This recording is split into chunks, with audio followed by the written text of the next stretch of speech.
Sandeep Kumar and welcome to marvellous English classes.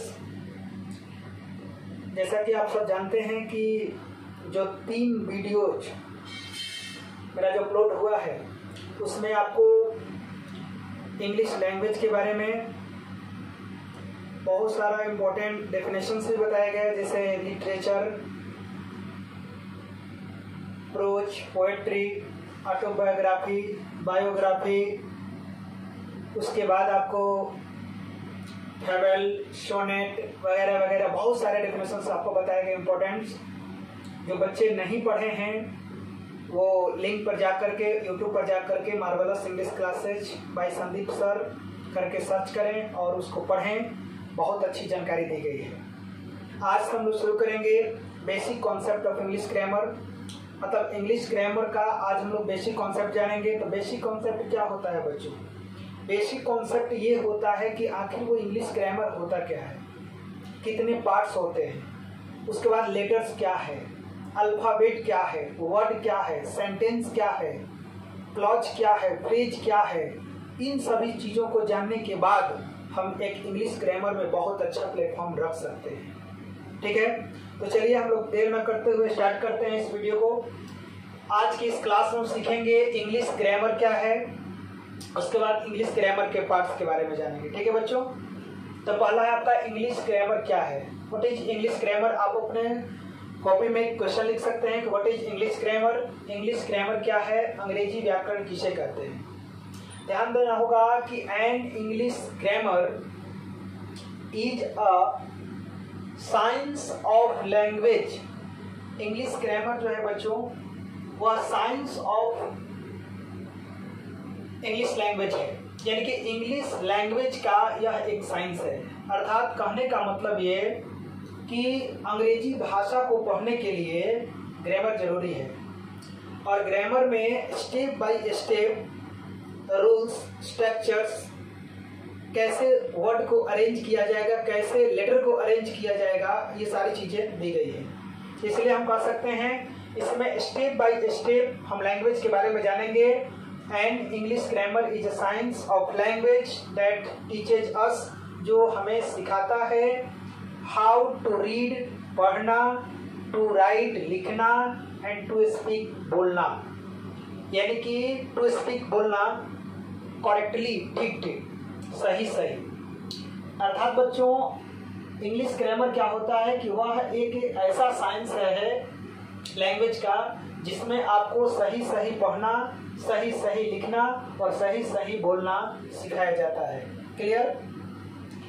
एक और बात कि इंग्लिश ग्रामर में होता क्या है, चाहे बच्चों कोई भी ग्रामर हो, सबसे पहले जानेंगे ग्रामर जो होता है वो सिर्फ लैंग्वेज का ही होता है। चाहे आप संस्कृत पढ़ोगे तो वहाँ भी ग्रामर पढ़ना है, हिंदी पढ़ोगे तो वहाँ भी ग्रामर पढ़ना है, भोजपुरी पढ़ोगे वहाँ भी ग्रामर पढ़ना है, इंग्लिश पढ़ोगे तो यहाँ भी ग्रामर पढ़ना है। तो ग्रामर इम्पोर्टेंट है। तो ग्रामर में एक्चुअली होता क्या है, ग्रामर में होता क्या है बच्चों को, उसमें रूल्स दिए रहते हैं, स्ट्रक्चर्स दिए रहते हैं, जिसके माध्यम से हम कोई वर्ड का निर्माण करना सीखते हैं, सेंटेंस का निर्माण करना सीखते हैं और सेंटेंस से बड़ा बड़ा हम लोग पैराग्राफ बनाना सीखते हैं, पोएट्री लिखना सीखते हैं। ये सारी चीज़ें हम लोग ग्रामर के कॉन्सेप्ट पर ही आगे बढ़ सकते हैं। क्लियर? तो यहाँ पर एक और डेफिनेशन आपके लिए दिया गया है कि अ सेट ऑफ रूल्स। ध्यान दीजिएगा कि it is a set of rules. यह जो है ग्रामर क्या होता है कि एक सेट ऑफ रूल्स होता है that governs an English language, जो अंग्रेजी लैंग्वेज को गवर्न करता है। गवर्न करने का मतलब है वो शासित करना, उसको एक स्ट्रक्चर में लेके चलना, एक नियम कानून पर लेके चलना, एक सही डायग्राम देना, एक सही डायरेक्शन देना। ये काम कौन करता है?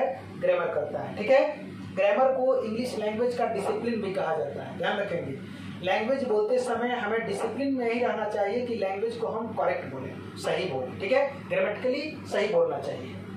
तो इंग्लिश लैंग्वेज जो क्या होगा, देखिए अब यहाँ पर एन इंग्लिश लैंग्वेज लिख दिया गया है, तो इंग्लिश के बारे में लिखा गया। या आप इस डेफिनेशन को अगर आपसे कोई पूछ दे कि व्हाट इज ग्रामर, डायरेक्ट इतना अगर क्वेश्चन कर दे, आप क्या उसको जवाब दोगे? आप उसको जवाब दोगे कि it is a set of rules that governs a language. और लैंग्वेज केवल सिर्फ बोल देना तुम लोग, ठीक है। अ लैंग्वेज, वो जो किसी लैंग्वेज पर कमांड करता है, किसी लैंग्वेज को सही डायग्राम देता है, सही दिशा देता है। ठीक है, चलते हैं आगे बढ़िए कि there are 5 kinds of English grammar. English व्याकरण को 5 भागों में बांटा गया है, इसके काइंड्स 5 होते हैं। कौन कौन बच्चों? पहला होता है ऑर्थोग्राफी, जिसको हम एक और नाम से जानते हैं। देखो बच्चों, मैं यहाँ पर वो नाम आपका लिख देता हूँ। देखिए यहाँ पर वो नाम आपको लिख देता हूँ। यहाँ पर देखिए ध्यान से, इतना दूर मैं वो नाम लिख देता हूँ कि इंग्लिश ग्रामर, सॉरी, ऑर्थोग्राफी को और क्या कहा जा सकता है। तो और ऑर्थोग्राफी को फोनोलॉजी भी कहा जाता है। फोनोलॉजी, ध्यान देना होगा, फोनोलॉजी भी इसे कहा जाता है। ठीक है, कह रहा कि इसका मतलब होता है वो वर्ण विचार। क्या होता है बच्चों? वर्ण विचार, ध्यान देना होगा। That branch of English grammar, अंग्रेजी व्याकरण की वह शाखा, अंग्रेजी व्याकरण की वह शाखा इन विच, जिसमें वी स्टडी, हम अध्ययन करते हैं, अबाउट लेटर, लेटर के बारे में, और अल्फाबेट या वर्णमाला के बारे में। देखिए, इसका मतलब होता है वर्ण और इसका मतलब होता है वर्णमाला, ध्यान देना होगा। इज कॉल्ड ऑर्थोग्राफी, हम उसको क्या कहते हैं? ऑर्थोग्राफी कहते हैं, जिसके अंतर्गत हम वर्ण और वर्णमाला के बारे में अध्ययन करते हैं, उसे हम लोग वर्ण विचार कहते हैं या ऑर्थोग्राफी कहते हैं। That's clear. इटिमोलॉजी क्या होता है या मॉर्फोलॉजी क्या होता है? देखिए, इटिमोलॉजी को ही हम मॉर्फोलॉजी के नाम से भी जानते हैं, जिसका हिंदी होता है बच्चों, यहाँ पर मैं बता देना चाहता हूँ आपको, यहाँ पर देखिए शब्द विचार, ध्यान देना होगा, शब्द विचार, ठीक ना। आपको मैं यहाँ पर भी लिख देता हूँ शब्द विचार, ध्यान देना होगा, शब्द विचार। यानी कि जब हम लेटर लिख लेंगे, जब हम अल्फाबेट के बारे में जान जाएंगे, तो उसी को अरेंज करके हम वर्ड का निर्माण करते हैं। तो जिस ग्रामर के शाखा में हम लोग वर्ड का निर्माण करते हैं, उस ब्रांच को, उस शाखा को इटिमोलॉजी या मॉर्फोलॉजी के नाम से जाना जाता है। देखते हैं बच्चों यहाँ पे, that branch of English grammar, अंग्रेजी व्याकरण की वह शाखा, इन विच, जिसमें वी स्टडी, हम अध्ययन करते हैं, अबाउट वर्ड और पार्ट्स ऑफ स्पीच, जिसके अंतर्गत हम वर्ड और पार्ट्स ऑफ स्पीच के बारे में जानकारी प्राप्त करते हैं। पार्ट्स ऑफ स्पीच का मतलब होता है बाबू शब्द, शब्द भेद, ध्यान देना होगा। ये क्या होता है तो इसे बता देता हूँ कि शब्द को 8 ग्रुप में बांटा जाता है और उसी को पार्ट्स ऑफ स्पीच कहा जाता है। तो वर्ड और पार्ट्स ऑफ स्पीच दोनों को हम पढ़ते हैं। इस दोनों का स्टडी करना, इन दोनों का स्टडी करना इटिमोलॉजी या मॉर्फोलॉजी के नाम से जाना जाता है। अगला है हम लोग के पास सिंटेक्स। देखिए, हम लोग लेटर सीखे, लेटर के बाद वर्ड जाने, और वर्ड के बाद हम लोग सिंटेक्स का मतलब होता है वाक्य विचार, यानी जिसमें हम लोग वाक्य को कैसे बनाया जाता है, उसमें क्या स्ट्रक्चर लगता है, कौन से ग्रामेटिकल टर्म लगते हैं, इन सारी गतिविधियों को जानना सिंटेक्स में जानते हैं। वहीं का सिंटेक्स का मतलब होता है वो वाक्य विचार, ठीक है। इसमें करते क्या है कि that branch of English grammar, अंग्रेजी व्याकरण की वह शाखा, इन विच वी स्टडी, जिसमें हम अध्ययन करते हैं, अबाउट फ्रेज, फ्रेज के बारे में, क्लॉज के बारे में, और सेंटेंसेज के बारे में, और सेंटेंसेज के बारे में जानते हैं। अर्थात एक सेंटेंस को कैसे बनाया जाता है, एक फ्रेज कैसे बनता है, एक क्लॉज कैसे बनता है, इन सब के चीजों के बारे में हम जानते हैं सिंटेक्स के अंतर्गत। यानी सिंटेक्स क्या होता है, जिसमें हम लोग सेंटेंस के फॉर्मेशन को सीखते हैं। देखिए, सिंटेक्स जो वर्ड है बच्चों, वो derives from the Greek word. यह जो वर्ड है वो ग्रीक वर्ड से लिया गया है, जिस वर्ड का नाम है सिंटैक्सिस। क्या नाम है बच्चों? सिंटैक्सिस। यानी सिंटैक्सिस वर्ड से लिया गया है सिंटेक्स, जिसका मतलब होता है विच मीन्स अरेंजमेंट। क्या होता है बच्चों? अरेंजमेंट होता है। इसका मतलब क्या होता है? अरेंजमेंट। तो ये भी कह सकते हैं कि एन अरेंजमेंट ऑफ वर्ड्स का अरेंजमेंट करना अकॉर्डिंग टू ग्रामेटिकल स्ट्रक्चर्स के अकॉर्डिंग, ग्रामेटिकल स्ट्रक्चर्स के अनुसार शब्द का अरेंजमेंट करना भी हम सिंटेक्स कर सकते हैं, या हम सिंटेक्स के नाम से उसको जान सकते हैं। सिंटेक्स के बारे में जानने के लिए आपको सबसे पहले लेटर, वर्ड और तब जाकर के आप उस वर्ड का सही ग्रामेटिकल स्ट्रक्चर जानने के बाद हम एक सही कॉन्सेप्ट पर सिंटेक्स को पढ़ सकते हैं। वैसे सिंटेक्स में ध्यान देना होगा कि सिंटेक्स को हम सब्जेक्ट वर्ब एग्रीमेंट भी कहते हैं। सब्जेक्ट वर्ब एग्रीमेंट भी सिंटेक्स कहा जाता है। सब्जेक्ट के साथ वर्ब का एग्रीमेंट किया जाता है, यानी कि सब्जेक्ट कैसा है उसके अकॉर्डिंग किस तरह का वर्ब रखा जाएगा, उसी अरेंजमेंट को सब्जेक्ट वर्ब एग्रीमेंट भी कहा जाता है। यानी कि सिंटेक्स को हम subject agreement, subject verb agreement या सब्जेक्ट वर्ब कॉन्कॉर्ड के नाम से भी जानते हैं। क्लियर? तो अगला हम लोग जानेंगे पंक्चुएशन क्या है और प्रोसीडी क्या है। तीन के बारे में जान गए, अब आगे देखते हैं, तो इसको नोट कर लीजिए थोड़ा। तो आइए देखते हैं, अगला हम लोग के पास है प्रोसीडी। प्रोसीडी का मतलब होता है बच्चों छंद विचार। क्या होता है इसका हिंदी, क्या होता है बच्चों? छंद विचार। ध्यान देना होगा, छंद विचार यानी कि छंद विचार। अब छंद विचार किसे कहते हैं? देखिए ध्यान देना होगा कि छंद का मतलब होता है किसी पोयम को लिखना, यानी कि पोएट्री सेक्शन को लिखना, प्रोज को लिखना, दोहा को लिखना, शायरी को लिखना, ये सब को ध्यान रखेंगे। यानी कि छंद विचार उसी कहते हैं जो एक सेंटेंस से आप एक पैराग्राफ तक पहुंचिए, एक पोएट्री तक पहुंचिए, पोयम तक पहुंचिए, उसको बोलते हैं छंद विचार। तो बच्चों एक छंद को लिखने में क्या क्या क्वालिटी होनी चाहिए, एक छंद को लिखने में क्या क्या जरूरत होना चाहिए? तो छंद में आपका एक ट्यून होना चाहिए, इंटोनेशन होना चाहिए, एक रिदम होना चाहिए। आपको मैं बता देना चाहता हूँ कि रिदम लय होना चाहिए, उसके बाद आपका एक ट्यून होना चाहिए। अगर ट्यून नहीं है तो फिर मजा नहीं आता है। इंटोनेशन उतार चढ़ाव होना चाहिए आपके शब्दों पर, तब जाकर के वो प्रोसीडी बनता है। ठीक है, तो आइए देखते हैं प्रोसीडी होता क्या है। कह रहा है कि prosody is the part of English grammar in which we study rhythm, लय के बारे में अध्ययन करते हैं। किसके बारे में अध्ययन करते हैं? लय के बारे में। ठीक है, ट्यून के बारे में, इंटोनेशन के बारे में। यानी कि इंटोनेशन क्या होता है? तो इंटोनेशन का मतलब होता है उतार चढ़ाव।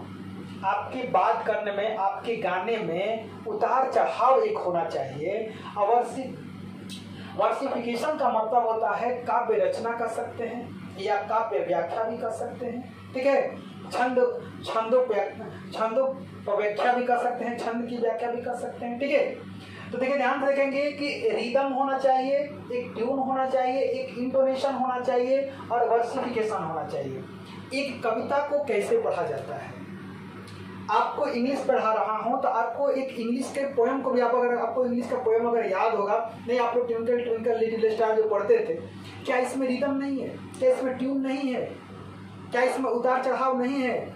उसमें भावनात्मक विचारधारा को नहीं रखा जाता है? अपने एक्साइटमेंट को, बोलने के साथ साथ हम एक्साइटमेंट होते हैं कि हम ये कहने वाले हैं, इस तरह की विचारधारा को प्रोसीडी कहा जाता है। ठीक है, जैसे कि आप लोग का 12th क्लास में एक पोएम पढ़ना है, now the leaves are falling fast. Now the leaves are falling fast एक चैप्टर पढ़ना है, उसका लाइन है, मैं 4 लाइन आपको बताना चाहता हूँ कि now the leaves are falling fast, nurses flower will not last. ध्यान दीजिएगा, now the leaves are falling fast, nurses flower will not last, nurses to the graves are gone and the prams are go rolling on. अब बताइए, क्या इसमें tune नहीं है, लय नहीं है, एक रिदम नहीं है? तो यही इसी को कहते हैं हम लोग क्या? तो प्रोसीडी कहते हैं। यहाँ तक पहुँचने की जो प्रक्रिया होगी, तो सबसे पहले आप लेटर सीखोगे, लेटर के बाद आप एक वर्ड सीखोगे, वर्ड के बाद आप सेंटेंस की रचना सीखोगे, और जब सेंटेंस बना लोगे तब आपको इन सारी चीज़ों को करना होगा। आप कविता लिखोगे, कहानी लिखोगे, इन सारी चीज़ों को लिखोगे। और लिखने के बाद की एक बात मैं बताना चाहता हूँ जिसका नाम है पंक्चुएशन मार्क, जिसको पंक्चुएशन मार्क भी आप लोग कहते हैं। ध्यान देना, पंक्चुएशन मार्क का मतलब होता है चिन्ह विचार। ध्यान देना होगा, चिन्ह विचार, ध्यान दीजिएगा, चिन्ह विचार। तो चिन्ह, अब उसके बाद क्या करना होगा कि उसको एक चिन्ह से सजाना होगा। चिन्ह करता क्या है कि उसको डिटरमाइन करता है, उसको ये इस तरह से मतलब उसको बताता है कि आखिर इसका टोन क्या है, उसको कैसे बोला जाना चाहिए।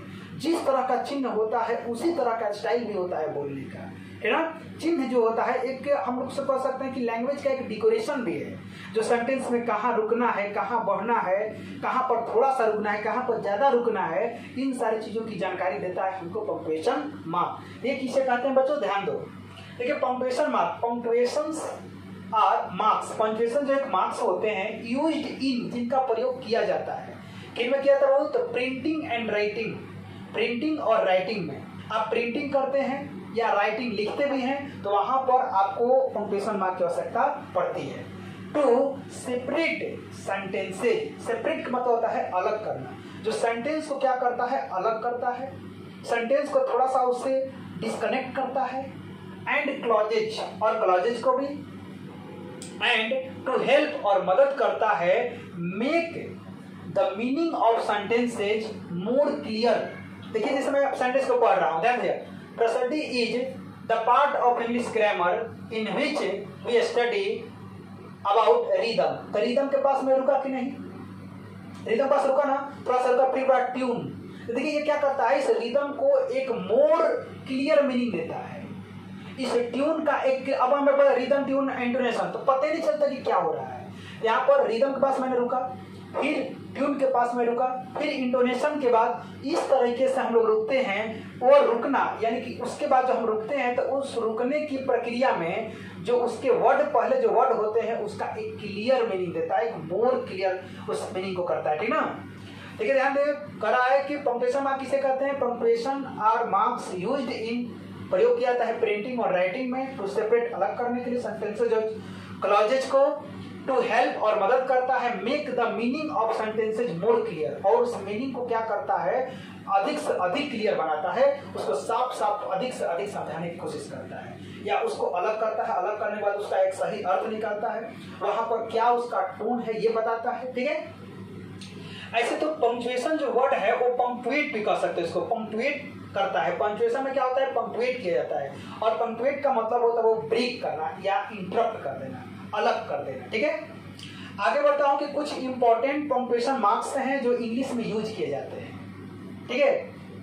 तो देख लेते हैं कौन कौन से मार्क्स। जैसे फुल स्टॉप है, किसी सेंटेंस के, ध्यान देना होगा कि इसका प्रयोग कहां किया जाता है बच्चों, असर्टिव सेंटेंसेज में।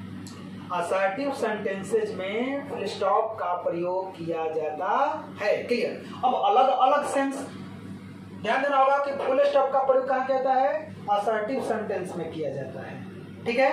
उसके बाद आपको इंपरेटिव सेंटेंस में किया जाता है, ठीक है।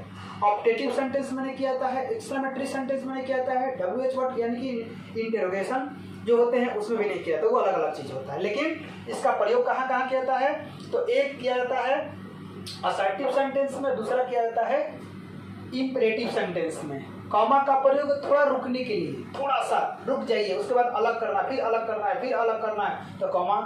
सेमी कॉलन का प्रयोग किया जाता है अल्प विराम, इसको ध्यान दीजिएगा, इसको बोलते हैं अल्प विराम और इसको बोलते हैं अर्ध विराम। अर्ध मतलब आधा विराम इसको बोलते हैं, ठीक है। वहां पर थोड़ा सा इससे ज्यादा थोड़ा रुका जाता है, ठीक है।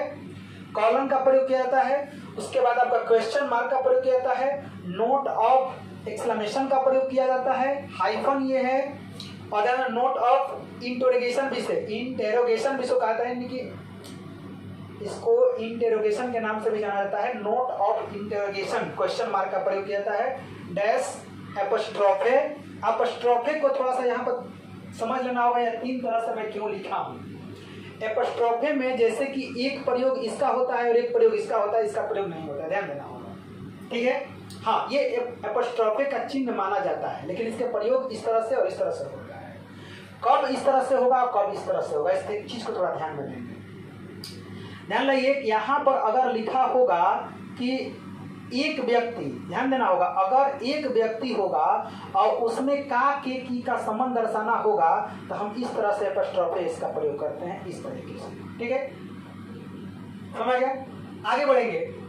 अगर आपको ध्यान देना होगा, अगर आपको प्लूरल सेंस जिसके लास्ट में एस लगा हो, प्लूरल वर्ड होता है, अगर उसके लास्ट में इस लगा होता है तो वहां पर हम एपोस्ट्रोफे एस का प्रयोग इस तरीके से करते हैं। जैसे कि आपको ध्यान में रखना होगा, लिखा हुआ है यहाँ पर